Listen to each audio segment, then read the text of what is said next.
الحمد لله رب العالمين والعاقبة للمتقين والصلاة والسلام على سيد الأنبياء والمرسلين محمد وعلى آله وأصحابه أجمعين. أما بعد فأعوذ بالله من الشيطان الرجيم. بسم الله الرحمن الرحيم. ما أصاب من مصيبة إلا بإذن الله ومن يؤمن بالله يهد قلبه والله بكل شيء عليم. وأطيعوا الله وأطيعوا الرسول فإن توليتم فإنما على رسولنا البلاغ المبين. الله لا إله إلا هو وعلى الله فليتوكل المؤمنون. يا أيها الذين آمنوا إن من أزواجكم وأولادكم عدوا لكم فاحذروهم وإن تعفوا وتصفحوا وتغفروا فإن الله غفور رحيم. إنما أموالكم وأولادكم فتنة والله عنده أجر عظيم. صدق الله مولانا العظيم وبلغنا رسوله النبي الكريم الأمين ونحن على ذلك لمن الشاهدين والشاكرين والحمد لله رب العالمين. مولاي صل وسلم دائما أبدا على حبيبك خير الخلق كلهم فإن من جودك الدنيا وذرتها ومن علومك علم اللوح والقلم. هو الحبيب الذي ترجى شفاعته لكل هول من الأهوال مقتحم. يا أكرم الخلق ما لي من ألوذ به سواك عند حلول الحادث العمم. محمد سید الکونین والثقلین والفریقین من عرب ومن عجم. دعت النصارى في نبيهم واحكم بما شئت مدحا فيه واحتكم. فمبلغ العلم فيه أنه بشر وأنه خير خلق الله كلهم. جاءت لدعوته الأشجار ساجدة تمشي إليه على ساق بلا قدم. يا رب بالمصطفى بلغ مقاصدنا واغفر لنا ما مضى يا واسع الكرم. فاغفر لناشدها واغفر لقارئها سألتك الخير يا ذا الجود والكرم. مولاي صل وسلم دائما أبدا على حبيبك خير الخلق كلهم.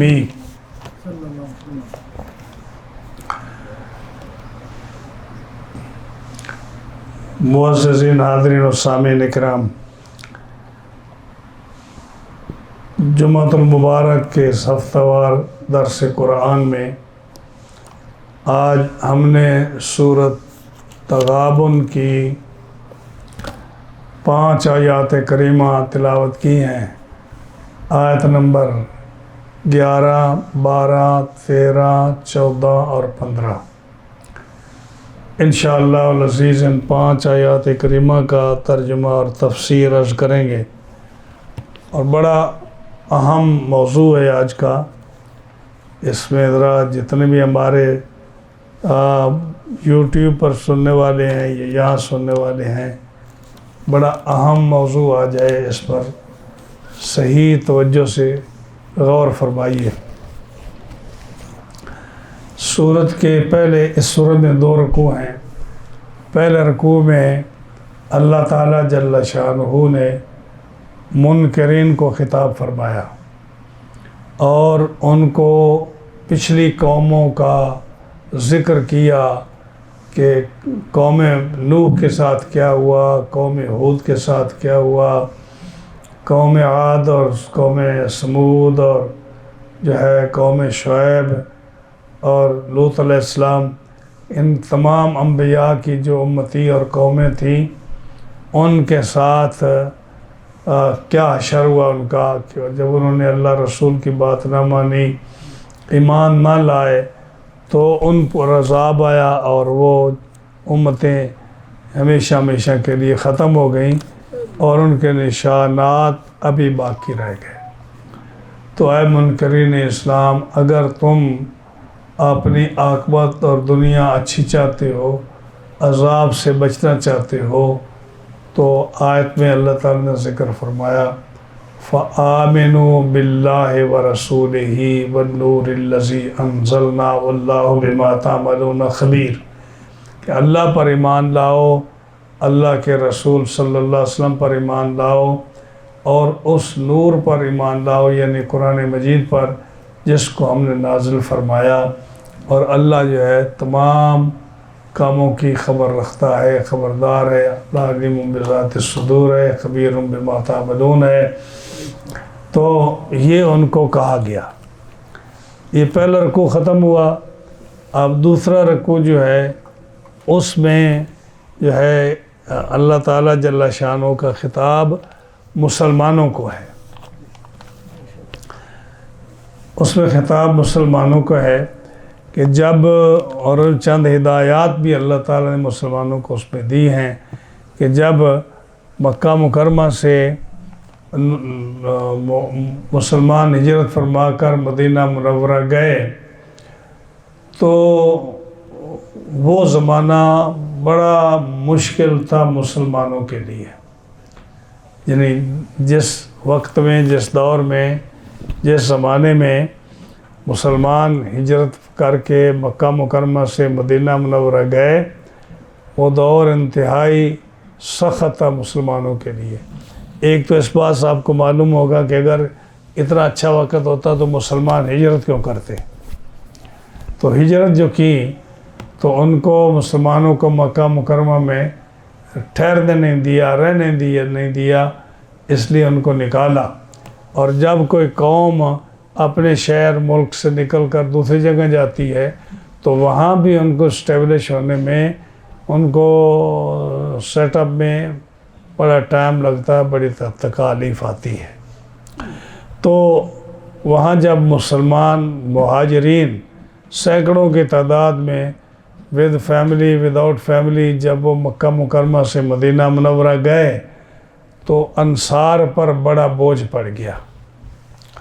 انصار جو تھے ان کے کاروبار میں، ان کے مکانوں میں، ان کے رہائش میں، جیسے کہ انصار نے کھلے دل سے ان کو ویلکم کیا اور اپنی زمینیں ان کو دیں، اپنے مکان دیے، اپنے بزنس کاروبار دیے، اور ان کے ساتھ ان کو جو ہے ویلکم کیا ان کو۔ تو ان کے لیے ایک تو یہ مشکل ہو گئی کہ ان کے جو ہے نا انکم میں اور اس کی جائیداد میں یہ لوگ حصے دار ہو گئے، ان کو مالی مشکلات آ گئیں۔ اور دوسرا یہ ہوا کہ جب یہ مہاجرین مکہ مدینہ منورہ میں گئے تو جتنے بھی کفار عرب تھے وہ سارے انصار اور مہاجرین کے مخالف ہو گئے۔ اس لیے آپ دیکھتے ہیں کہ جب ہجرت کے بعد جنگ بدر ہوئی، پھر جنگ احد ہوئی، پھر جنگ خندق ہوئی، تو یہ جنگوں میں کفار کیا کرنا چاہتے تھے۔ ہر دفعہ بدر میں گئے تب بھی انہوں نے یہ کہا کہ ہم مسلمانوں کا بالکل خاتمہ کر دیں گے۔ جب وہ احد میں گئے تو پھر بھی انہوں نے کہا کہ ہم مسلمانوں کو خاتمہ کر دیں گے۔ اسی لیے وہ ابو سفیان کے وہ جملے جو احادیث میں آتے ہیں کہ اس نے اپنے بت کو پکارا اور کہا کہ یہ ابو بکر بھی نہیں رہے، عمر بھی نہیں رہے، محمد بھی نہیں رہے، تو یہ حبل کی جیت ہے اس کے بت کی۔ ہاں جی، تو حضور نے کہا کہ اے عمر ان کو جواب دو، تو پھر ان کو جواب دیا گیا۔ جب غزوہ احد میں بھی شکست ہوئی ان کو، اب وہ 12,000 کا لشکر لے کر خندق میں گئے مسلمانوں کو مٹانے کے لیے۔ یہ بڑا مشکل وقت تھا مسلمانوں کے لیے۔ تو اس پر اللہ تعالیٰ جل شانہ نے مسلمانوں کو اس رکوع میں، اس صورت میں چند ہدایات اللہ تعالیٰ نے دی۔ وہ کیا ہے؟ وہاں ہر مسلمان کے لیے وہ بہت ضروری ہے، صرف مدینہ منورہ کے مسلمانوں کے لیے نہیں ہے، سارے کے لیے۔ اور یہ مسئلہ ہر مسلمان کے ساتھ اس کا تعلق ہے، چاہے وہ کسی علاقے کا رہنے والا ہے، کہیں کا رہنے والا ہے، یہ بات اس کے بہت غور طلب ہے اس کے لیے۔ اور یہ ہے کہ اللہ فرماتا ہے ما اصاب من مصیبت الا باذن اللہ، کہ کوئی مصیبت بھی نہیں پہنچتی مگر اللہ کے حکم سے۔ اب دنیا میں کتنے مسلمان ہیں، ہر مسلمان جو کسی کاروبار میں ہے، یا کوئی مسلمان کسی ملازمت میں ہے، یا کوئی مسلمان بغیر ملازمت بغیر کاروبار کے ہے، کوئی فیملی والا ہے یا وداؤٹ فیملی ہے، کوئی رشتہ داروں والا ہے یا بغیر رشتہ دار کے ہے، ہر آدمی کے حالات جو ہے اس کی زندگی میں مختلف ہوتے رہتے ہیں، گرم سرد اس کے حالات ہوتے رہتے ہیں، اس کی زندگی میں اس کو بڑی مشکلات آتی ہیں، کبھی اپنے رشتہ دار مخالف ہو جاتے ہیں، اور کبھی جو ہے اس کو زمانے کے حادثات جو ہے سیلاب، آندیاں اور اس کی ہلاکتیں اور جو ہے تباہی بربادی، جنگیں وغیرہ انسان کو پریشانی کسی حال میں نہیں چھوڑتی۔ ہم دنیا میں مسلمانوں کے حالات دیکھ لیں کہ کہیں جنگ ہے تو کہیں جو ہے غربت ہے، کہیں جو آپس میں جو ہے لڑائی جھگڑا ہے، کہیں رشتہ داروں میں اختلاف ہے، اور کہیں جو ہے مسلمانوں میں آپس میں جبکلش ہے، غرض کہ کہیں بھی کوئی سکون نہیں ہے۔ اس چیز کو اللہ تعالیٰ جل شان نے فرمایا قرآن مجید میں مختلف مقامات پر، فرمایا کہ کسی آدمی کو جو تکلیف پہنچتی ہے، کسی آدمی کو کوئی راحت پہنچتی ہے، کسی کو کوئی آرام پہنچتا ہے، کسی کو کوئی دولت مند ہوتا ہے یا کوئی غریب ہوتا ہے، کسی کو عزت ملتی ہے، یا کوئی آدمی جو ہے وہ ذلت کا شکار ہوتا ہے، تو یہ کیا ہے؟ یہ سب اللہ کی طرف سے ہے۔ یہ سب کیا ہے؟ اللہ کی طرف سے ہے۔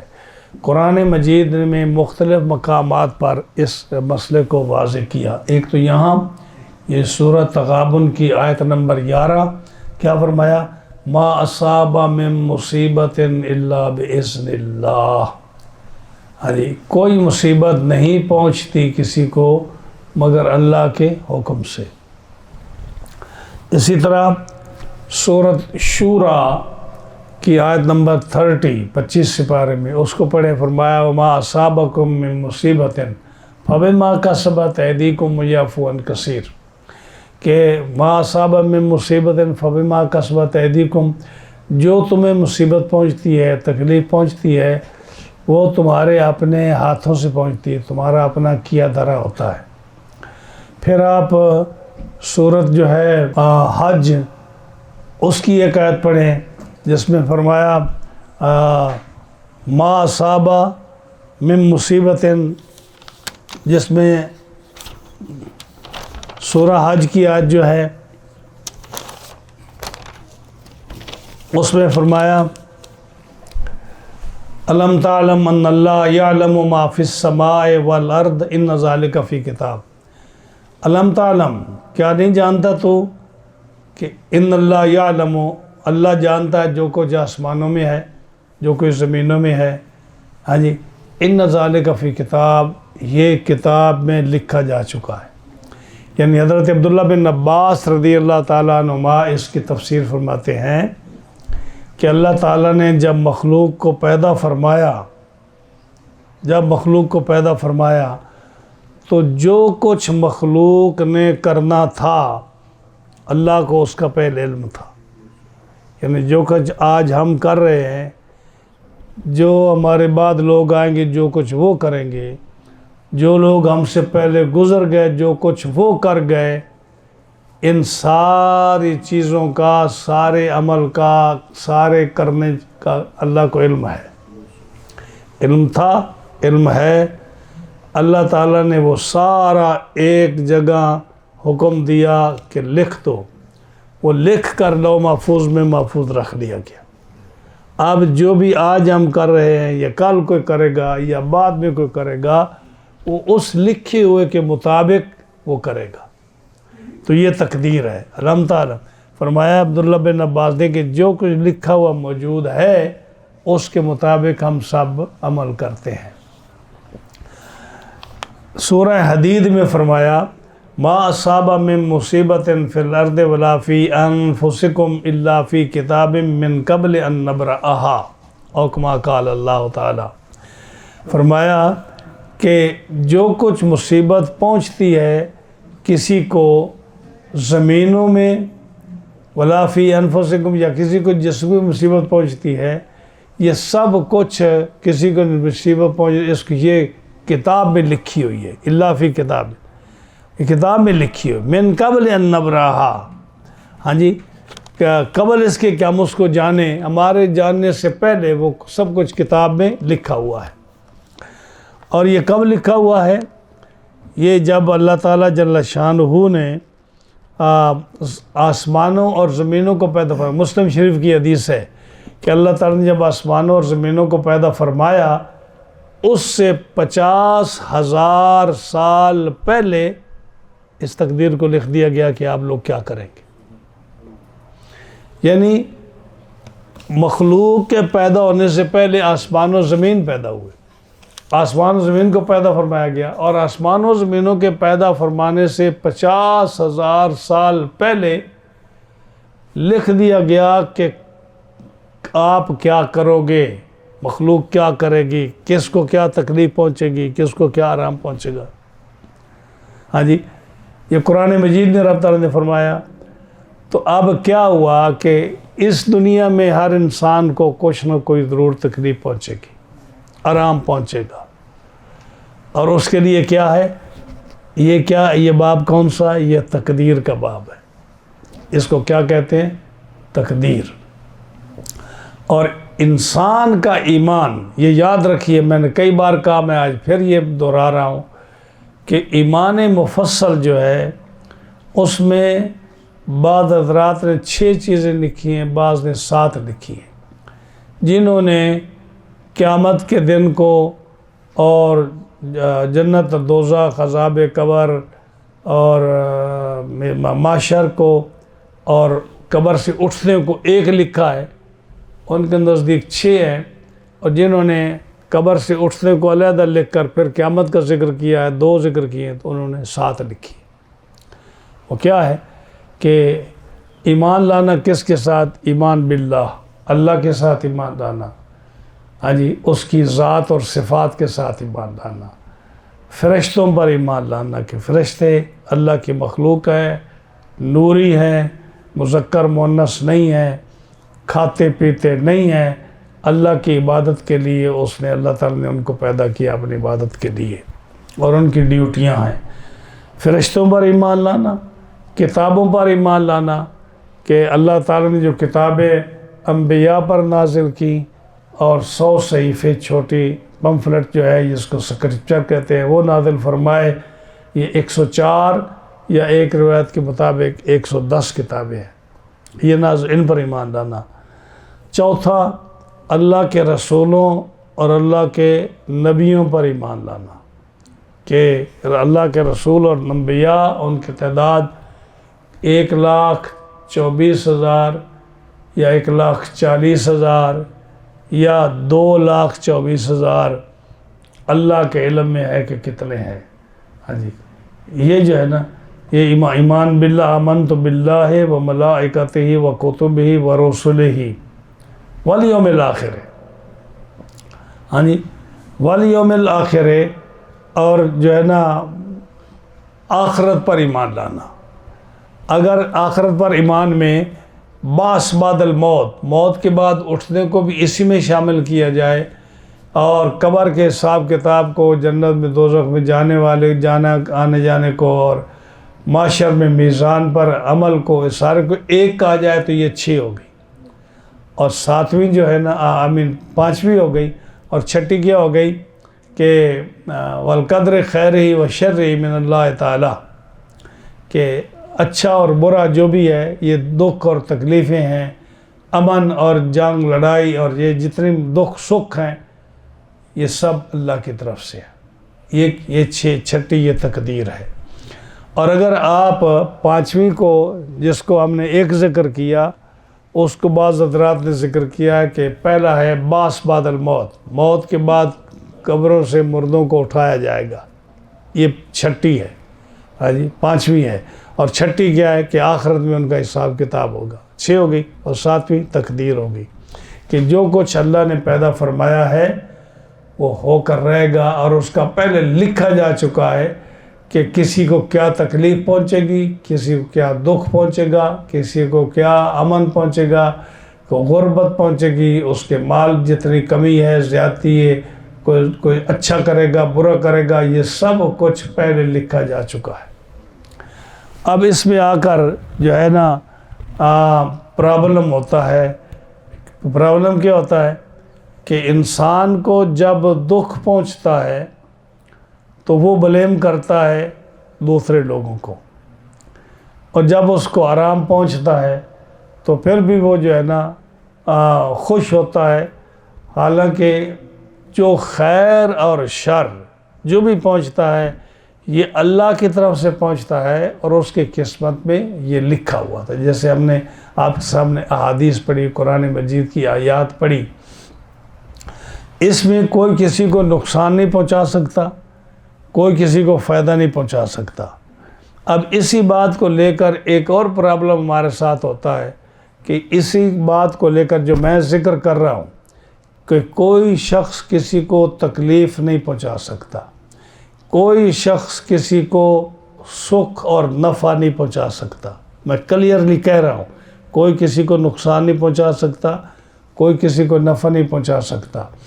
اسی آیت کو لے کر کم علم اور جاہل لوگ، یا وہ لوگ جن کی ضدی لوگ کہہ لوں میں، وہ کہیں گے جی کوئی نبی کسی کو فائدہ نہیں پہنچا سکتا، کوئی ولی کسی کو فائدہ نہیں پہنچا سکتا، کوئی کسی کو نہیں۔ یہی جھگڑا آپ سنتے آتے ہیں نا، ہم تقریروں میں، کتابوں میں، جلسوں میں، مولویوں کے پاس۔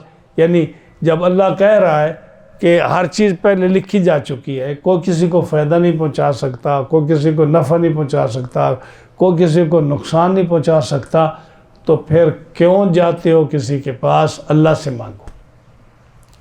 ہاں جی، یہی کہتے ہیں نا۔ اب دیکھیے کہ اللہ تعالیٰ جل شانہ نے کچھ اسباب ایسا پیدا فرمائے ہیں جن میں یہ جو ہے نا، یہ ایسی باتیں کرنے والے وہ بھی نہیں رکتے۔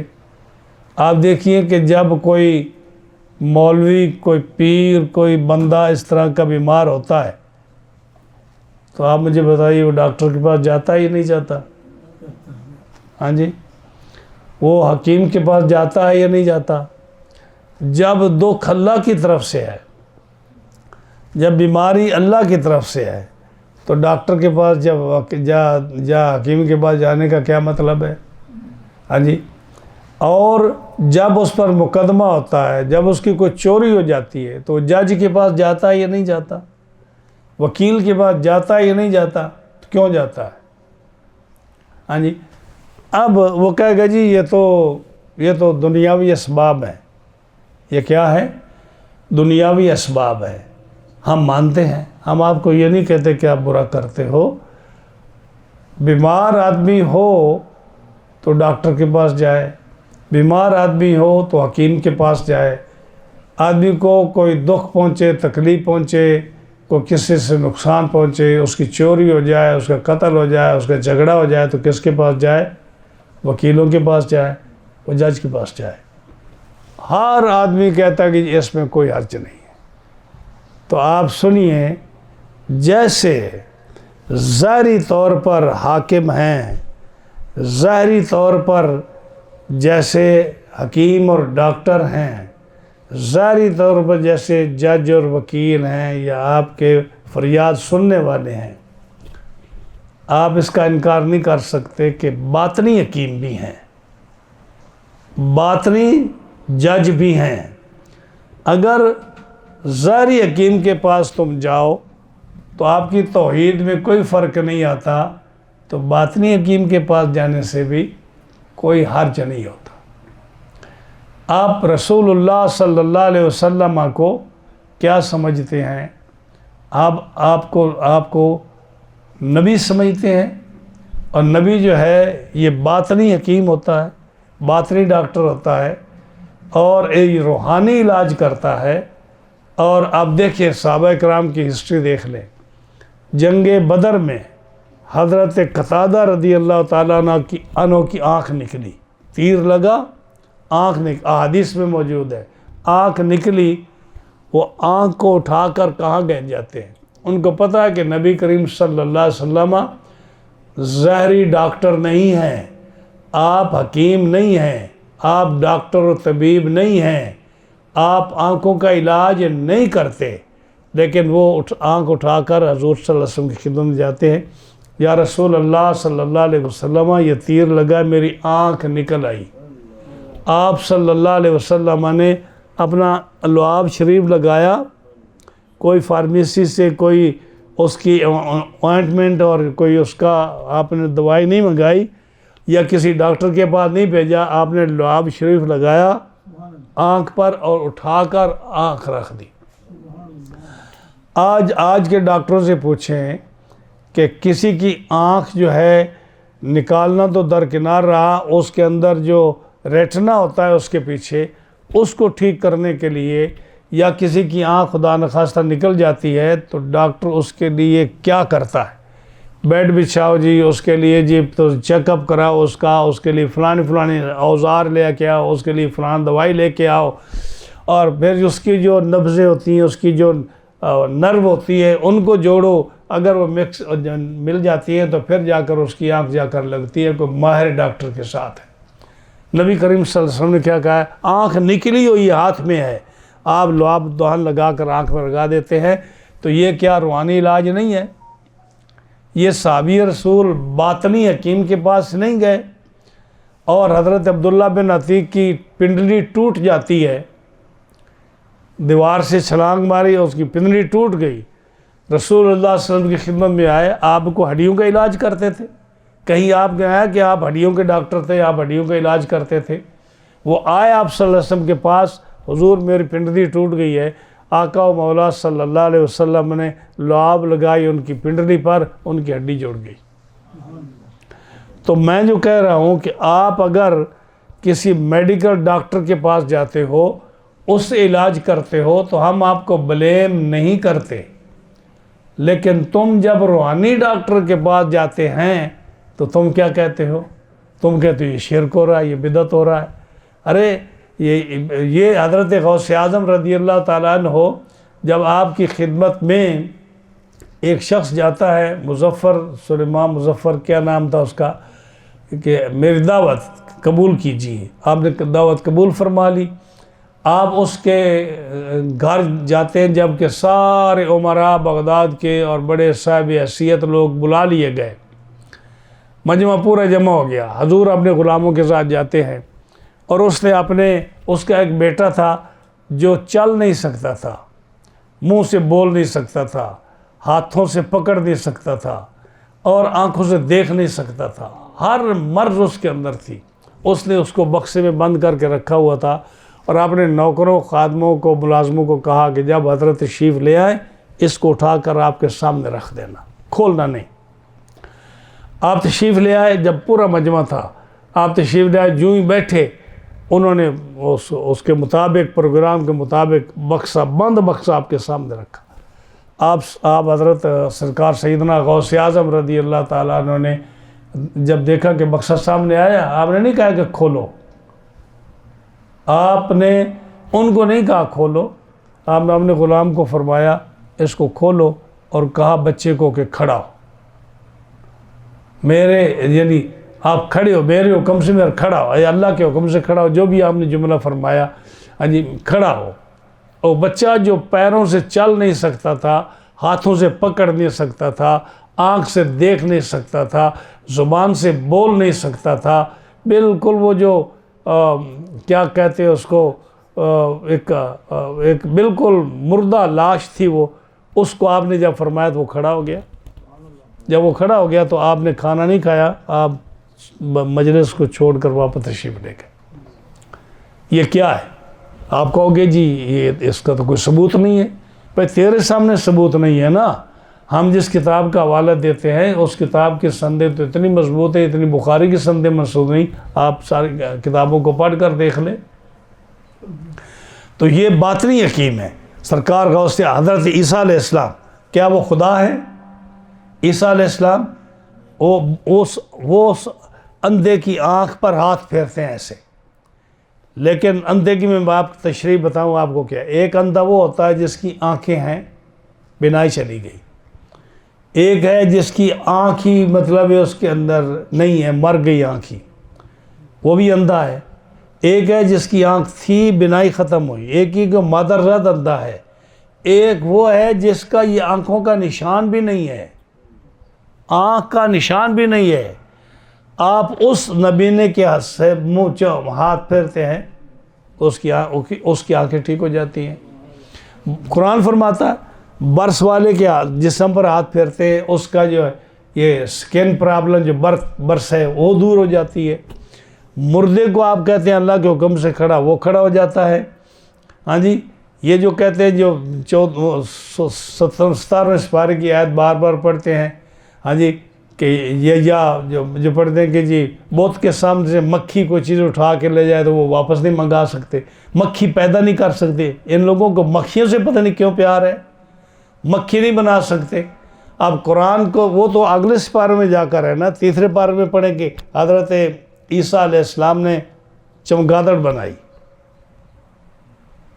یا نہیں بنائی؟ کوئی انکار کر سکتا ہے؟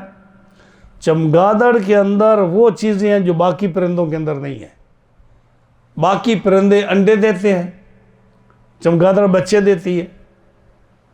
باقی پرندے جو ہیں وہ چگتے ہیں، چمگادڑ کے بچے ماں کا دودھ پیتے ہیں۔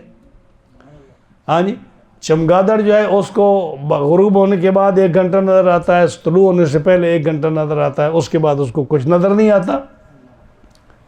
ہاں جی، چمگادڑ جو ہے اس کو رب تعالیٰ نے ایسی خصوصیت دی ہے کہ یہ آپ اگر سائنس پڑھیں تو ریڈار جو بنے ہیں یہ چمگادڑ کو دیکھ کر بنے ہیں، کہ ایک کمرے کے اندر انہوں نے بجلی کی تاریں بچھا دیں، بالکل ساتھ ساتھ چمگادڑ کو چھوڑ دیا، چمگادڑ ایسی اٹھتی تھی کہ اس تار کے ساتھ ٹچ نہیں کرتی تھی۔ تو یہ مکھی بنانا مشکل ہے یا چمگادڑ بنانا مشکل ہے؟ جو یہ کہتا ہے کہ اللہ کے بغیر کو مکھی نہیں بنا سکتا، ہم پوچھتے ہیں کہ عیسیٰ علیہ السلام نے چمگادڑ بنائی یا نہیں بنائی؟ قرآن کہتا ہے، تو تم مکھی کے پیچھے پڑے ہوئے۔ ہم اس کے باوجود ہم نہیں کہتے کہ عیسیٰ علیہ السلام خالق ہیں، عیسیٰ علیہ السلام اللہ کے بندے ہیں، لیکن جو کچھ وہ بناتے ہیں اللہ کے حکم سے بناتے ہیں۔ اب اگر وہ ان کے پاس مریض جاتے تھے، ان کے پاس نبینا جاتے تھے، ان کے پاس لوگ جاتے تھے کہ ہمارا علاج کرو، تو آپ ان کو کیا کہو گے کہ وہ کافر تھے، مشرک تھے؟ یا عیسیٰ علیہ السلام جو یہ علاج کرتے تھے لوگوں کا، کیا وہ اللہ کے حکم کے بغیر کرتے تھے؟ اگر عیسیٰ علیہ السلام کر سکتے ہیں تو رسول اللہ صلی اللہ علیہ وسلم کیوں نہیں کر سکتے؟ ہاں جی، اسی طرح اب حاکم کی بات کرتے ہو کہ اللہ کے بغیر کسی سے نہیں مانگو، تو آپ دیکھیں مولوی اشرف علی تھانوی نے کتاب لکھی حفاظت یومیہ، اور دوسری لکھی اس نے کیا حفاظت یومیہ جو حکایت ثلاثہ کا کیا نام ہے اس کا، وہ لکھی میرے پاس موجود ہے۔ اس میں وہ لکھتا ہے کہ کسی شخص نے عرض کی حضرت شاہ عبدالعزیز سے کہ جی اس وقت دنیا کا نظام بڑا سست چل رہا ہے، فرمایا کہ دلی کا نظام جو ہے نا سست چل رہا ہے، اس کی حکومت وہ سبزی بیچنے والا ہے نا اس کے ہاتھ میں ہے۔ تو وہ ضد کر گیا، جی مجھے ملاقات کرنی ہے۔ شاسی نے اس کی ضد کو پورا کرنے کے لیے اس کو کہا فلاں دروازے میں چلا جائے دلی میں، اس سبزی کی دکان والا بابا ہے، اس وقت دلی کی حکومت اس کے ہاتھ میں ہے۔ یہ میں ان لوگوں سے سنا رہا ہوں جن کو عقل ہی نہیں ہے کہ ایسی چھوڑتے ہیں اور ہر آدمی کو مشرک بناتے چلے جاتے ہیں۔ ہاں جی، اب یہ تمہارے بابا کی بات ہے جو لکھ رہا ہے۔ ہاں جی، جب وہ آدمی گیا تو بابا بیٹھا، سبزی والا بیٹھا تھا، گیا تو جا کر آزمانا چاہا، اس کے پاس خربوزے تھے، 5 پیسے دیے، وہ یہ خربوزہ دیا، اس نے 5-4 خربوزے دیے، کھول پھاڑے، کھایا، پھینک دیے، یہ کھٹے ہیں، یہ کچے ہیں، یہ کڑوے ہیں۔ اچھا بابا کڑوے ہیں تو اور لے لو، 4 اور دے دیے، وہ بھی پھینک دیے، یہ کڑوے ہیں، انہوں نے کچھ نہ کہا۔ اس نے ساری دکان کی سبزی جو ہے نا یا فروٹ، اس نے سارے اس کو خراب کر دیا، اور آخر میں کہنے لگا مجھے میرے پیسے واپس کرو، یہ آپ کا سودا سارا ٹھیک نہیں ہے۔ کہا جی یہ معذرت چاہتا ہوں، آپ کے پیسے، آپ کا وقت ضائع ہوا، آپ کو تکلیف ہوئی، یہ آپ کے پیسے۔ واپس آیا، کہنے لگے جی بالکل ٹھیک ہے، جس آدمی کو اپنے بزنس کا نہیں فکر، اس کو دلی شہر کی کیا فکر ہوگی۔ کچھ عرصے کے بعد حالات ٹائٹ ہو گئے، جیسے آج کل پاکستان کے حالات ٹائٹ ہو گئے۔ ہاں جی ہوتے ہیں نا، کبھی موج میں ہوتے ہیں، کبھی ٹائٹ ہوتے ہیں۔ ہاں جی یا کبھی مودی کی حکومت ہوتی ہے، کبھی نہیں ہوتی۔ ہاں جی یہ حالات چینج ہوتے رہتے ہیں۔ اب حالات ٹائٹ ہو گئے، سخت ہو گئے۔ ہاں جی پہلے لوگ جو مرضی کر لیتے تھے کام، اب منتیں کرو، سفارشیں کرو، رشوت دو، کام ہی نہیں ہوتے۔ پوچھا جی شاہ عبدالعزیز سے، شاہ عبدالعزیز محدث دہلوی رحمۃ اللہ علیہ ایک ایسے کامل ولی تھے، میں کیا بتاؤں کہ کیسے ولی تھے۔ وہ باطنی چیزوں کو اپنی آنکھوں سے دیکھتے تھے۔ پوچھا اب دلی کے حالات ٹائٹ ہو گئے، کہا اب جو ہے نا وہ ایک ماشکی ہے پانی پلانے والا، اب اس کے ہاتھ میں سارا انتظام ہے۔ ہاں جی ماشکی پانی پلانے والا، کہ میں دیکھنا چاہتا ہوں۔ کہا نہیں دیکھ یار، ضد کی، فرمایا اچھا فلاں جگہ چلا جا، وہ ماشکی وہ ملے گا آپ کو۔ وہاں گیا، 5 پیسے دیے، گلاس پانی کا پکڑا، مشک سے ڈال دیا، منہ کے ساتھ لگایا، پھینک دیا۔ کہا یہ پانی کڑوا ہے بابا۔ انہوں نے تھپڑ اس کے منہ پر مارا اور کہا کہ ہر ایک کو سبزی بیچنے والا سمجھ لیا۔ یہ مولوی اشرف علی تھانوی لکھ رہا ہے، یعنی اس کا بھی پتا ہے کہ پہلے حکومت کس کے پاس تھی اور یہ اس کے پاس کیا کر کے آیا ہے۔ اب بتائیے کہ جیسے باطنی حکیم ہیں، باطن میں علاج کرنے والے ہیں، جیسے باطنی حکیم ہے، اسی طرح باطنی حکومت کرنے والے بھی ہیں۔ کیا نبی کریم علیہ السلام کی وہ حدیث نہیں ہے کہ ملک شام میں 40 ابدال ہر وقت رہتے ہیں، جنہوں نے کنٹرول کیا ہوا ہے، جن کی وجہ سے لوگوں کو رزق ملتا ہے، لوگوں کو رزق ان کی وجہ سے ملتا ہے، جن کی وجہ سے بارش ہوتی ہے، جن کی وجہ سے فتح و نصرت ہوتی ہے، ان کی وجہ سے ہے۔ اب آپ ایسے جاہل، نہ کتاب پڑھی نہ کسی کا مطالعہ کیا، جو منہ میں آیا وہ کہتے چلے گئے کہ یہ شرک ہو رہا ہے، یہ فلاں ہو رہا ہے، یہ غلط ہو رہا ہے، یہ فلاں ہو رہا ہے۔ آپ نے کتابیں نہیں پڑھی، آپ نے یہ ساری کتابیں، یا قرآن مجید کی دیکھیں سورۃ تفسیر قرطبی اٹھا کر دیکھیں، دیگر تفسیر اٹھا کر دیکھیں، فلما فاصل طالوت بالجنود، اس رکوع میں جو فرماتے ہیں وہ کہ اللہ کے ولی اور ابدال جو ہوتے ہیں، ان کی وجہ سے، لوگوں کی وجہ سے لوگوں کی قسمتیں بدلتی ہیں۔ 17ویں پارے کا اذن للذین یقاتلون بانہم ظلموا، وہ آیت کو اٹھا کر دیکھیں، تفسیریں اٹھا کر دیکھیں۔ ہاں جی کہ فرماتے ہیں کہ یہ جو مسجدیں بچی ہوئی ہیں، یہ جو چرچ بچے ہوئے ہیں، یہ سینیگاگ بچے ہوئے ہیں، یہ جو عبادت گاہیں بچی ہوئی ہیں، یہ لوگ جو بچے ہوئے ہیں، یہ لوگوں کی وجہ سے بچے ہوئے ہیں۔ تو کیا مطلب کہ کچھ لوگ جو ہیں وہ لوگوں کے لیے وسیلہ بنتے ہیں، جس سے ان کی مصیبتیں دور ہو جاتی ہیں۔ اور یہ جو ہے نا، یہ سب کچھ پہلے لکھا جا چکا ہے کہ کیا ہوگا کیا نہیں ہوگا۔ تو یہ جتنے بھی اللہ کے بندے ہیں، یہ آپ نے وہ نہیں پڑھا کہ وہ جب حضرت شاہ ابو علی قلندر کے خادم کو جب انڈیا کے وزیر نے تھپڑ مارا، وزیر نے نہیں، وہ انسپیکٹر نے تھپڑ مارا، گورنر آ رہا تھا تو رستہ خالی کرا دیا گیا، تو ایک غریب فقیر جو تھا وہ اسی طرح چپل کے ساتھ آ رہا تھا، تو فقیروں پر دھارے کو غصہ آتا ہے۔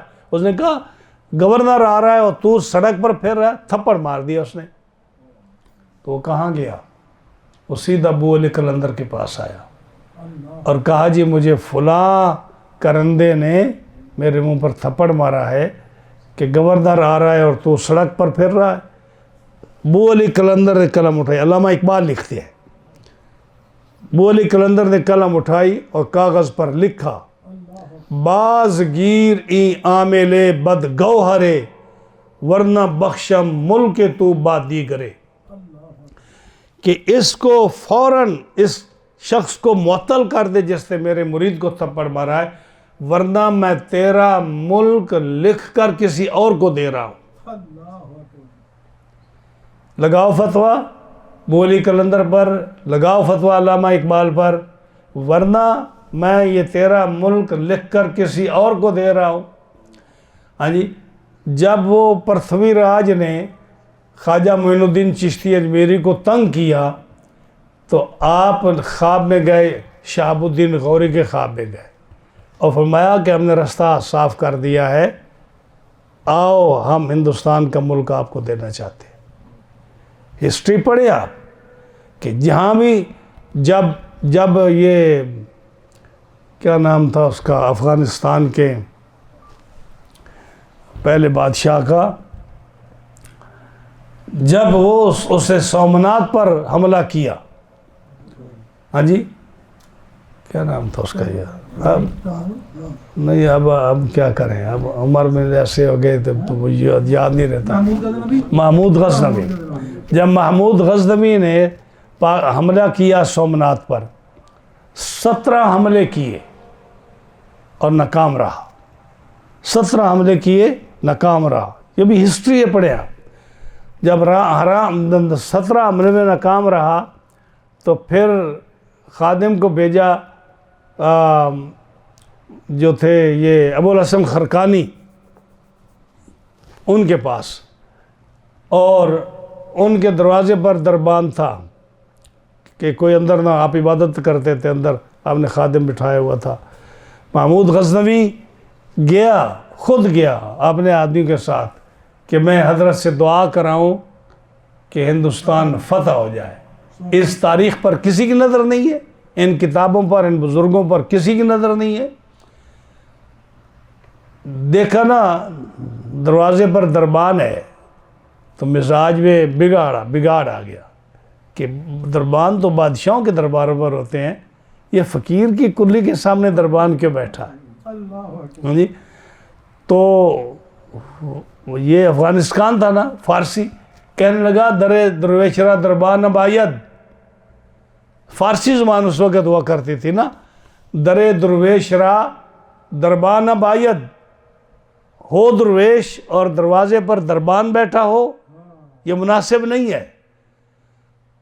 اندر سے آواز آئی، بباید تا سگے دنیا نہ یاید، نہیں، فقیر کے دروازے پر دربان ہونا چاہیے تاکہ دنیا کا کتا اندر نہ آ جائے۔ آنکھیں کھل گئیں کہ یہ تو حضرت تو سب کچھ جانتے ہیں کہ کون آیا ہے۔ اندر گیا اور جا کر اشرفیوں کی تھیلی پیش کی، کیونکہ اشرفیاں تو بے شمار ہوتی ہیں ان کے پاس، ان کو کمی اشرفی کی کیا، اشرفی کی کمی، موتی پیش کیے حضرت ابو الحسن خرقانی، ان کو موتیوں سے کیا غرض تھی، موتی پیش کیے، آپ نے سوکھے ٹکڑے روٹی کے جو چبائے بھی نہیں جاتے تھے وہ اٹھا کر آپ نے دیے۔ یہ فقیروں کی یہ درویشی ہوتی ہے۔ حضرت علی رضی اللہ تعالیٰ عنہ کا جب خلافت کا دور تھا نا، تو اس وقت خلافت مملکت اسلامیہ کہاں تک دور دور تک تھی، کتنے ممالک چائنا سے لے کر افریقہ تک سارے آپ کے زیر حکومت تھے، لیکن آپ کی کیا حالت تھی؟ آپ کا کوئی دربان نہیں تھا، دروازے پر کوئی خادم نہیں تھا، آپ کا کوئی نوکر نہیں تھا، صرف غلام تھا کمبر جو آپ کے ساتھ رہتا۔ اور حالت یہ تھی کہ ایک دن آپ ممبر پر کہنے لگے کہ یہ میری جو تلوار ہے کوئی آدمی خرید لے تاکہ میں شام کا کھانا کھا سکوں۔ ہاں جی، اور فرمایا کہ اگر میرے پاس اس دھوتی کے خریدنے کے پیسے ہوتے تو میں اپنی تلوار نہ بیچتا. چادر کے خریدنے کے اگر پیسے ہوتے تو میں تلوار نہ بیچتا. یہ میری تلوار ہے، کوئی آدمی لے لے تاکہ میں اپنا خرچ برداشت کر سکوں. اور کس طرح کر سکوں آپ؟ یہ حالت تھی ان کی. اور حضرت جب حضرت سوکھے ٹکڑے پیش کیے نا تو اس نے چبائے نہ گئے. بادشاہ سے کیسے چبائے جاتے سوکھے ٹکڑے؟ ہاں جی، آپ نے فرمایا اگر تجھ سے فقیر کے ٹکڑے نہیں چبائے جاتے تو تیری اشرفیاں ہم کیسے کھا سکتے ہیں؟ ہاں جی. اب گزارش کی کہ حضرت میں نے 17 حملے کیے سومناتھ پر، فتح نہیں ہو رہا. آپ نے اپنا جبہ اتار کر دیا، جبہ دیا اپنا. ہاں جی، آپ جبے کی بات کرتے ہو. حضرت عائشہ صدیقہ رضی اللہ تعالیٰ عنہ کی جو بڑی سسٹر تھی، جو حضرت زبیر کی بیوی تھیں، حضرت اسماء، وہ فرماتی ہیں کہ رسول اللہ صلی اللہ علیہ وسلم کا جبہ میرے پاس تھا. یہ احادیث کی کتابوں میں آتا ہے. جب کوئی بیمار ہوتا تو ہم اس جبے کو دھو کر اس کا پانی اس مریض کو پلاتے، اس کو شفا ہو جاتی. ہاں جی، اب کیا کہتے ہو کہ وہ کیا یہ جبہ جو ہے یہ خدا تھا؟ یہ رسول اللہ صلی اللہ علیہ وسلم کا جبہ دھو کر پلایا جا رہا ہے، کیا اس کو شرک کہو گے؟ یہ صحابہ اور صحابیات یہ کیا کرتے تھے. ہاں جی، نبی کریم صلی اللہ علیہ وسلم آپ روحانی ڈاکٹر تھے اور آپ کی چیزیں جو ہیں اس سے لوگ شفا حاصل کر رہے ہیں، اور تم کہتے ہو کہ اللہ کے سوا کسی سے نہ مانگو. اللہ نے یہ سارے رستے دکھائے ہیں. ہاں جی، یہ اللہ تعالیٰ جل شانہ نے اس مخلوق کو عزت دی ہے اور ان کو پیدا فرمایا ہے. اب وہ جبہ دیا. ہاں جی، اس جبے کو کہا جب فرمایا کہ جب ہتھیار ختم ہو جائیں، جب فوجیں تھک جائیں، فوج شکست کھانے لگے، میرے جبے کو سامنے رکھ کے اللہ سے دعا مانگ لینا. کیا فرمایا؟ میرے جبے کو سامنے رکھ کے. یہی سنی کرتے ہیں کہ غوث پاک کا مزار سامنے ہو، غوث پاک کے تبرکات سامنے ہوں، صحابہ کرام کے تبرکات سامنے ہوں، رسول اللہ صلی اللہ علیہ وسلم کے تبرکات سامنے ہوں. ہم ان کو نہ خدا سمجھتے ہیں نہ ان کو کوئی اور درجہ دیتے ہیں. ہم کہتے ہیں یا اللہ، اے تیرے پیارے بندے کی یہ چیز ہے، اس کے صدقے سے، اس کی برکت سے ہمیں شفا عطا فرما، اس کی برکت سے ہمیں فتح نصیب فرما، اس کی برکت سے ہماری مشکلات کو آسان فرما. میں آپ کو حدیثوں اور آیتوں کے حوالے دے کر بتا رہا ہوں کہ اس کے اندر کسی قسم کا شرک نہیں ہے. صرف جاہل لوگ جو ہے صرف اس کو جو ہے نا لوگوں کو گمراہ کرنے کے لیے ایسی باتیں کرتے ہیں. تو آپ حضرت سلطان محمود غزنوی جو ایک بڑا نیک بادشاہ تھا، اس نے جب دیکھا کہ آخری دفعہ بھی جب فوج جو ہے شکست کھا رہی ہے تو ایک پہاڑی کے اوپر بیٹھ کر منظر دیکھ رہا تھا نا، جبہ سامنے رکھا، اور جب شکست ہوتی دیکھی، کیونکہ 17 دفعہ تو شکست کھا چکا تھا، شکست ہوتی دیکھی تو جبے کو سامنے رکھ کر کہا کہ اے اللہ، یہ ابو الحسن خرقانی کا جبہ ہے، اس کے صدقے سے ملک ہندوستان فتح کر دے. تو فضا میں آواز گونجی،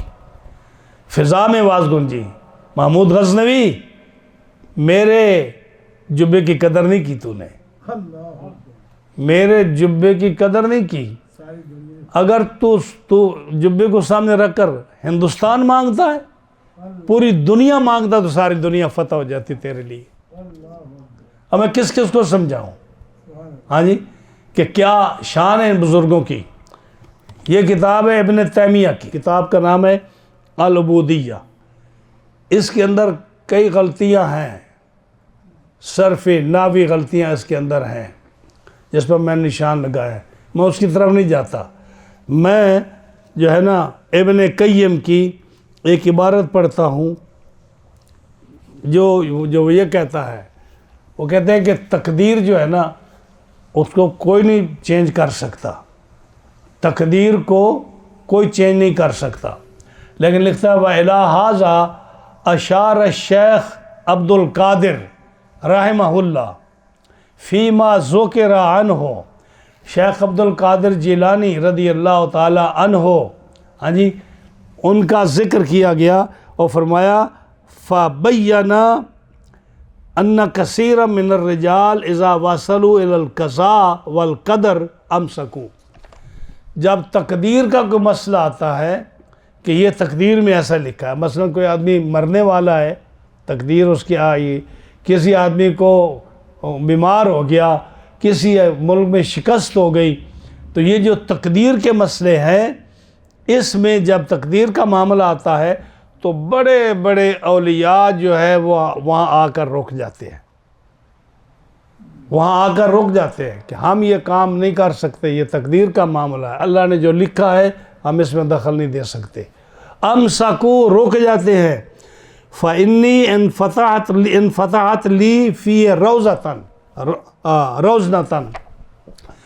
حضرت شیخ عبد القادر جیلانی فرماتے ہیں کہ میرے لیے رب تعالیٰ نے ایک ونڈو اور روشن دان کھولا ہے۔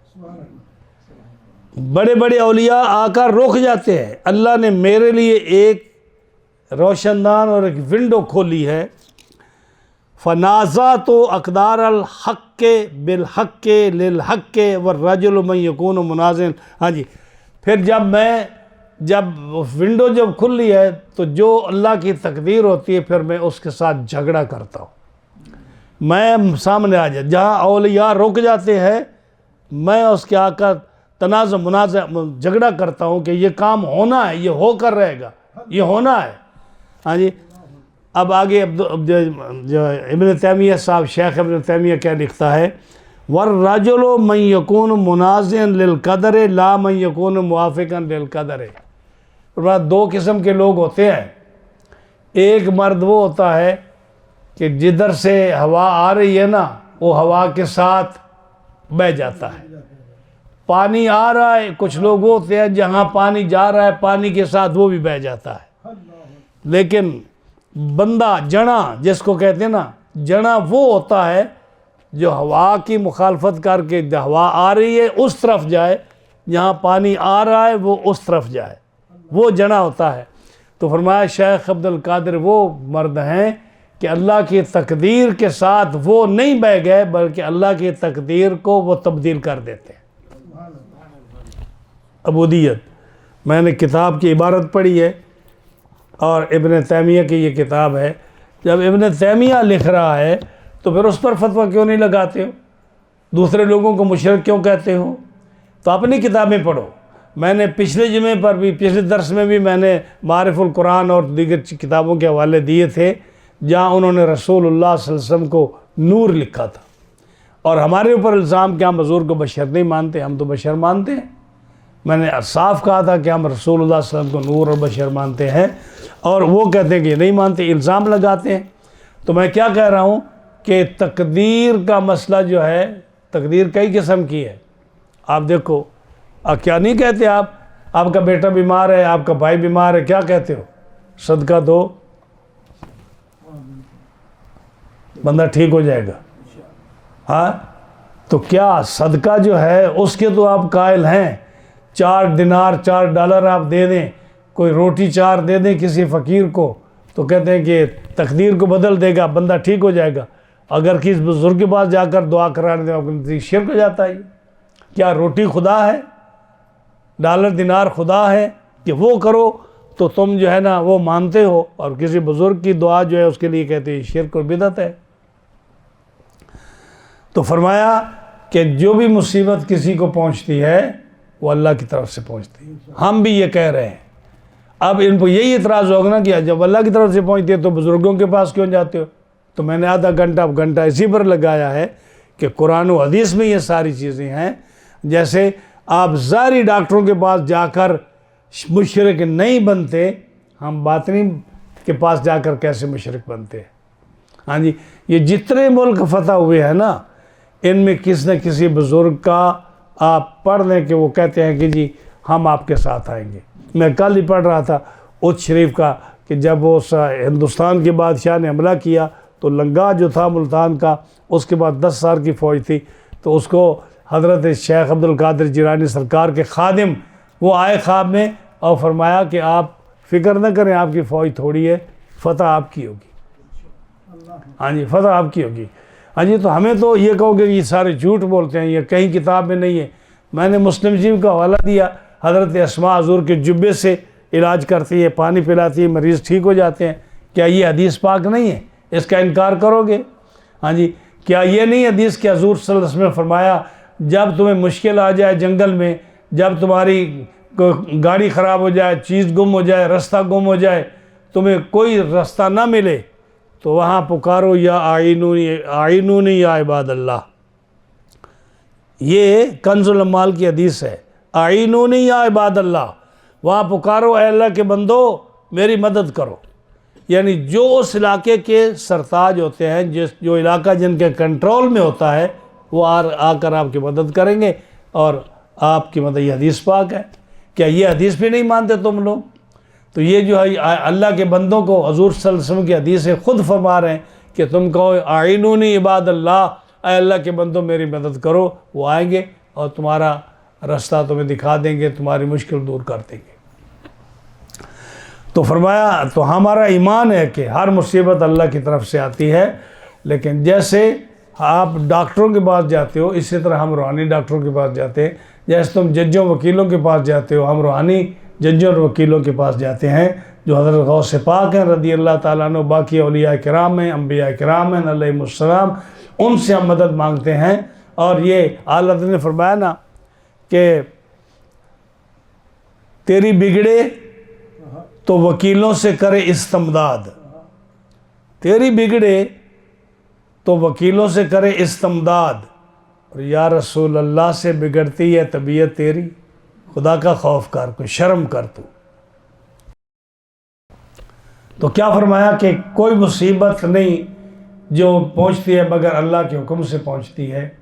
اور وَمَن یُؤْمِن بِاللَّہِ ہے، جو اللہ پر ایمان لاتا ہے اللہ اس کے دل کو ہدایت عطا فرماتا ہے۔ اب اللہ پر ایمان کون لاتا ہے؟ اب یہ سنی حضور صلی اللہ علیہ وسلم کی حدیث ہے جو صاحب ابن کثیر نے لکھی ہے کہ مومن جو ہوتا ہے وہ کبھی نہیں گھبراتا۔ جو اللہ پر ایمان رکھتا ہے وہ کہتا ہے کہ تکلیف بھی اللہ کی طرف سے ہے اور آسانی بھی اللہ کی طرف سے ہے، اس کو کوئی مشکل نہیں ہے۔ یہ جس کا ایمان کمزور ہوتا ہے نا، وہی پریشان ہو کر ادھر دوڑتا ہے ادھر دوڑتا ہے۔ ارے تو نہیں جانتا کہ جس اللہ کا تو نے کلمہ پڑھا ہے، جس اللہ پر تو ایمان لایا ہے، جب تیرا ایمان ہے کہ وہ ہر شے کو جانتا ہے، وہ ہر شے پر قادر ہے، تو کیا تمہیں وہ ہلاک ہونے دے گا؟ کیا تمہیں شکست ہونے دے گا؟ کیا تیرا مال ہلاک ہو جائے گا؟ کیا تمہیں وہ اکیلا چھوڑ دے گا؟ تیرا ایمان اللہ پر اتنا ہی ہے۔ اگر تیرا ایمان اللہ پر ہے تو تیرا نقصان ہو یا فائدہ ہو، اللہ پر توکل کر، اللہ پر بھروسہ کر، تیرا سامان ہلاک نہیں ہوگا، تمہیں شکست نہیں ہوگی، اور اگر سامان ہلاک ہوا تو اس میں کوئی حکمت ہوگی، اللہ اس سے بہتر تمہیں دے گا۔ تو جو ایمان لائے اللہ پر، اللہ اس کو ہدایت عطا فرماتا، اس کے دل کو راہ راست پر لاتا ہے۔ اب سنیے حدیث، نبی کریم علیہ السلام نے کیا فرمایا؟ آپ نے فرمایا عجبا للمؤمن لا یقضی اللہ قضاء الا کان خیرا لہ۔ مومن کا ایمان بھی بڑا عجیب ہے۔ حضور فرماتے ہیں مومن کا ایمان بڑا عجیب ہے۔ ہاں جی، لا یقضی اللہ قضاء، اللہ کوئی بھی فیصلہ کرتا ہے نا تو وہ مومن کے لیے اچھا ہی کرتا ہے۔ مومن جو بھی اللہ فیصلہ کرتا ہے وہ مومن کے لیے اچھا ہی کرتا ہے۔ وَإِنْ أَصَابَتْهُ خَيْرًا إِنْ أَصَابَتْهُ ضَرًّا، اگر اس کو مصیبت پہنچی، مومن کو کوئی مصیبت پہنچے، بیٹا فوت ہو جائے، بیمار ہو جائے، ہاں جی، تو کیا صابرہ، کیا کرتا ہے؟ نہیں کرتا۔ کوئی مسلمان کو تکلیف پہنچے، جو صاحب ایمان ہے، جس کا ایمان اچھا ہے اللہ پر، اس کو تکلیف پہنچے، اس کا مال ہلاک ہو جائے، اس کی اولاد فوت ہو جائے، اس کا کوئی اس کا مکان بزنس تباہ ہو جائے، کوئی اس کا ڈیزاسٹر، کوئی ایسی چیز ہو جائے، تو کیا کرتا ہے؟ صبر۔ فکان خیرن لہ، یہ جو صبر کرنا ہے نا اس کا، یہ اس کے لیے کیا ہے؟ اچھا ہے، یہ اس کے لیے اچھا ہے۔ وَإِنْ أَصَابَتْهُ شَرًّا، اور اگر اس کو کوئی تکلیف پہنچے، یعنی اگر اس کو نہ اس کو کوئی خیر پہنچے، اچھائی پہنچے، مثلا کو نعمت مل جائے، بیٹا پیدا ہو جائے، اس کو ملک فتح ہو جائے، اس کو کوئی کاروبار اچھا چل جائے، کوئی اس کو بہتری مل جائے شاکرہ، کیا کرتا ہے؟ یہ مومن کی شان نہیں ہے. تکلیف پہنچے تو کیا کرتا ہے؟ انا للہ و انا الیہ راجعون کہتا ہے نا. تکلیف پہنچے تو کیا کہتا ہے؟ انا للہ و انا الیہ راجعون. یہ اس کے لیے اچھا ہے، دل اس کا مطمئن ہے. اور اگر اس کو کوئی نعمت ملے تو شاکرہ، الحمدللہ، شکر ہے مولا تیری ذات کا. فکان خیر اللہ، نبی کریم علیہ السلام فرماتے یہ بھی اس کے لیے بہتر ہے. اب کیا فرمایا؟ وَلَيْسَ ذَلِكَ إِلَّا لِلْمُؤْمِنِ. یہ بات کہ تکلیف پہنچے تو تب بھی صبر اور نیکی پہنچے تب بھی اللہ کا شکر، یہ بات سوائے مومن کے اور کسی کو نصیب نہیں ہے. یا نہیں؟ یہ سوائے مومن کے کسی کو نصیب نہیں. تو یہ انسان یہ سوچ لے کہ مجھے جو تکلیف پہنچی ہے یہ پہلے لکھی ہوئی ہے، یہ اس کو کوئی ٹال نہیں سکتا، یہ تکلیف آنی ہی آنی ہے. اور اگر سکھ پہنچا تو یہ جو آرام مجھے ملنا ہے، یہ آرام آنا ہی آنا ہے، اس کو بھی کوئی ٹال نہیں سکتا، اس کو بھی کوئی ٹال نہیں سکتا. اب یہ کہتے ہیں جی، یہی تو ہم کہتے ہیں، وہ کہتے ہیں جی پھر تم اگر نہیں کوئی ٹال سکتا تو تم بزرگوں کے پاس کیوں جاتے ہو؟ یہی کہتے ہیں نا. تو ہم کہتے ہیں کہ تقدیر کی دو قسمیں ہیں. ایک ہے تقدیر مبرم. تقدیر مبرم ہوتی ہے جو ٹلتی ہی نہیں ہے. امام علی مقام پر جو تقدیر تھی کربلا کے میدان میں، وہ تقدیر مبرم تھی. مجھے ایک دفعہ بتا دو کہ حضرت فاطمہ نے، حضرت علی المرتضیٰ نے، حضور صلی اللہ علیہ وسلم نے کبھی کہا ہو کہ یا اللہ یہ مصیبت ٹال دے؟ کبھی کہا ہے؟ پتہ ہے یہ تقدیر مبرم ہے، یہ نہیں ٹلتی. بلکہ کیا فرمایا؟ اللہم آت الحسین صبرا و اجرا. اے اللہ حسین کو صبر بھی عطا فرما، اجر بھی عطا فرما.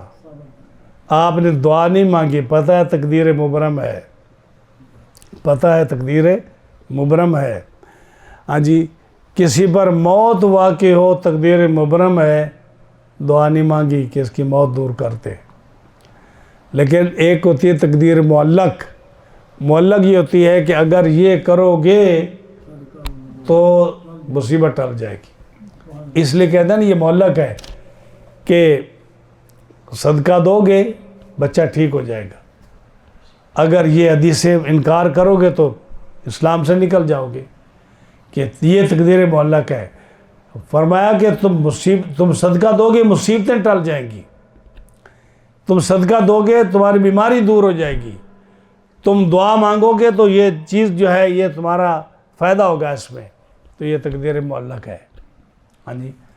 اور ایک تقدیر وہ ہوتی ہے جس کو میں نے ابن تیمیہ کا حوالہ دیا ہے، وہ ہے تقدیر معلق مشابہ مبرم. علماء نے لکھا ہے یہ تیسری قسم ہے، جو ظاہر نظر آتی ہے کہ یہ مبرم ہے اور اس میں کوئی آدمی دخل انداز نہیں کرتا، سارے اولیاء رک جاتے وہاں آ کر. مگر حضرت غوث پاک فرماتے ہیں کہ اس تقدیر میں دخل اندازی دیتا ہوں اور وہ تقدیر میں ہٹا سکتا ہوں. وَمَن يُؤْمِن بِاللَّهِ يَهْدِ قَلْبَهُ وَاللَّهُ بِكُلِّ شَيْءٍ عَلِيمٌ. اللہ ہر شے کو جانتا ہے. جب اللہ ہر شے کو جانتا ہے تو تمہاری تکلیف کو بھی جانتا ہے، تو تمہیں تکلیف نہیں ہونے دے گا. ایمان لاؤ اللہ پر اور تقدیر پر ایمان رکھو کہ جو کچھ آ رہا ہے یہ پہلے لکھا ہوا ہے اور یہ آ کر رہے گا. وَأَطِيعُوا اللَّهَ وَأَطِيعُوا الرَّسُولَ.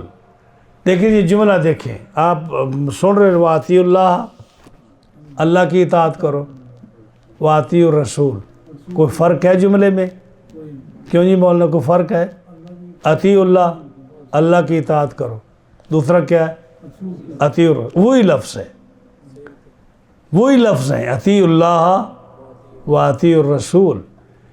یہی تو ہم کہتے ہیں کہ اللہ تعالیٰ کا فرض کیا ہوا وہ بھی فرض ہے، رسول اللہ کا فرض کیا ہوا وہ بھی فرض ہے.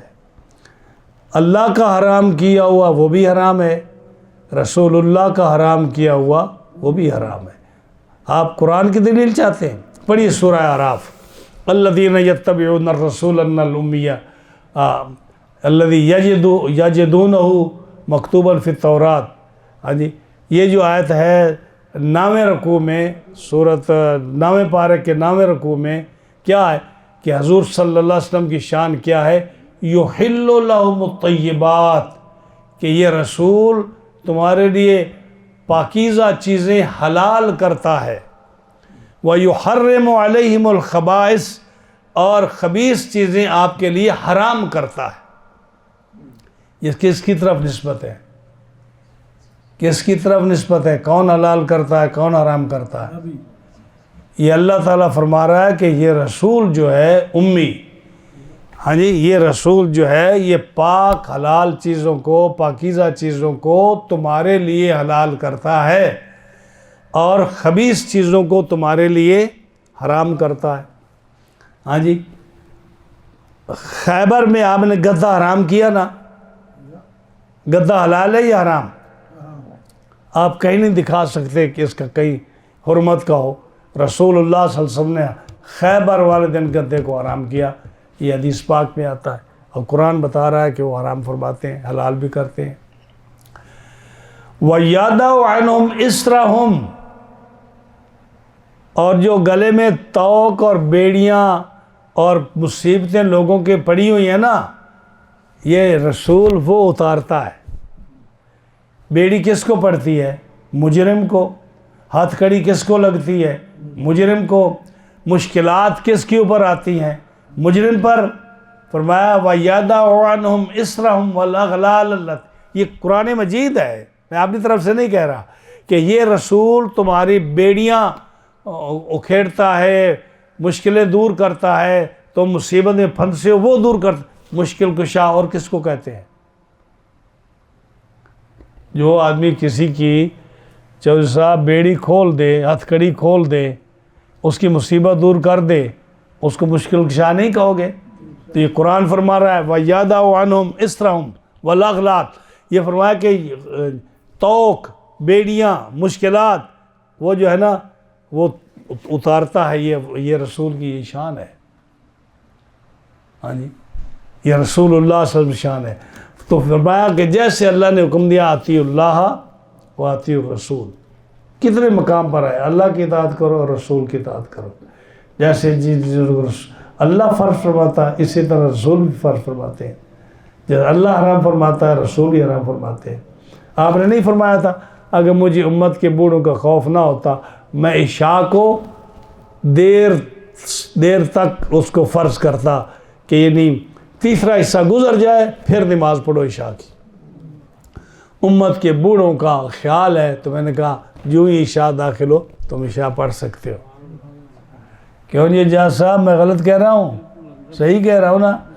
آپ نے فرمایا اگر مجھے امت کا پریشانی تکلیف نہ ہوتی میں مسواک کو ہر وضو میں فرض قرار دے دیتا. نہیں ہے، حدیث ہے، حدیث پاک ہے. اور کس کو کہتے ہیں کہ آپ کو اختیار نہیں ہے، آپ فرض نہیں فرما سکتے، حرام نہیں فرما سکتے؟ ہر چیز کا ہے. فرمایا اللہ کی اطاعت کرو، رسول کی اطاعت کرو.